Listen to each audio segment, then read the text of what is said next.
A9 ನ್ಯೂಸ್ಗೆ ಸ್ವಾಗತ. ನಾನು ಅಮೀನ್ ಶೇಖ್. ಶ್ರೀಮತಿ ಬಂಗಾರವ್ವ ಪರಕ್ನಟ್ಟಿ ಹಾಗೂ ಮಹಾದೇವಿ ಅರಳಿ ಇವರ ಷಷ್ಠಿಪೂರ್ತಿ ಸಂಭ್ರಮಾಚರಣೆ.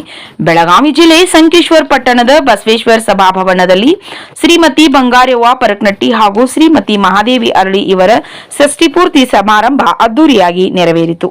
ಈ ಶುಭ ಸಂಭ್ರಮದಲ್ಲಿ ಮಲ್ಲಿಕಾರ್ಜುನ್ ಅರಳಿ ಹಾಗೂ ನಾಗೇಂದ್ರ ಪರಕ್ನಟ್ಟಿ ಪರಿವಾರದ ಬಂಧು ಮಿತ್ರರು ಹಾಗೂ ಹಿರಿಯರು ಉಪಸ್ಥಿತರಿದ್ದರು. ವರದಿ ನಿರಂಜನ್ ಶಿರು.